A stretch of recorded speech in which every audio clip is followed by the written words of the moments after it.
Train में एक लड़की सिर्फ टॉयलेट जाने निकली थी, लेकिन उसे जो दिखा वो किसी डरावने सपने से कम नहीं था।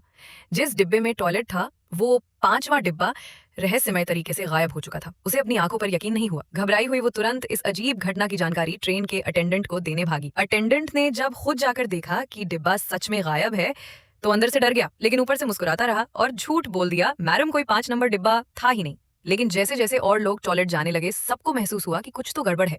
उसी वक्त एक आदमी आगे आया और अटेंडेंट से सवाल किया, झूठ क्यों बोले हो? मेरे कुछ दोस्त तो 5 नंबर डिब्बे में ही बैठे।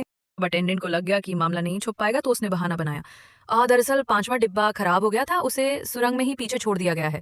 उसे मरम्मत के लिए अलग किया गया है और जैसे ही ठीक होगा दोबारा जोड़ दिया जाएगा। अटेंडेंट की इस बात से लोग थोड़ा शांत हो गए, लेकिन उन्हें क्या पता, खुद अटेंडेंट को भी नहीं समझ आ रहा था कि असल में हुआ क्या है। सच का पता लगाने के लिए अटेंडेंट तुरंत कंट्रोल रूम में गया और जब उसने ट्रेन के इलेक्ट्रिक पैनल की जांच की तो चौंक गया। पूरे पैनल पर घास फूस हो गई थी और उस पर से कोई चिपचिपा अजीब सा तरल गिर रहा था। जैसे ही वो हैरान होकर पलटा तो खिड़की पर उसे धुंधली धुंधली परछाइयां दिखी। गायब हुए डिब्बे के लोग, उनके चेहरे डरावने और बिगड़े हुए थे और अगले ही पल वो सब गायब हो गए। सोचने लगा, क्या मैं कोई भ्रम देख रहा हूँ? भी ट्रेन ड्राइवर यानी ट्रेन का प्रमुख बाहर आया तो अटेंडेंट ने फौरन पूरी बात बता दी। ड्राइवर भी हैरान रह गया, क्योंकि बिना उसके आदेश के कोई भी डिब्बा ट्रेन से अलग हो ही नहीं सकता। बाहरी ताकतों से ऐसा होना नामुमकिन है। सच जानने के लिए ड्राइवर ने 5वें डिब्बे की निगरानी कैमरे की रिकॉर्डिंग देखने की कोशिश की, लेकिन स्क्रीन पर सिर्फ रुकावट और सफेद बर्फ जैसी झिलमिलाहट दिख रही थी। इतना ही नहीं, ट्रेन का बाकी सारा इलेक्ट्रॉनिक सिस्टम भी अचानक काम करना बंद कर चुका था। अब डर फैलने से पहले ड्राइवर ने अटेंडेंट को सख्त चेतावनी दी, इस बारे में यात्रियों को कुछ मत बताना।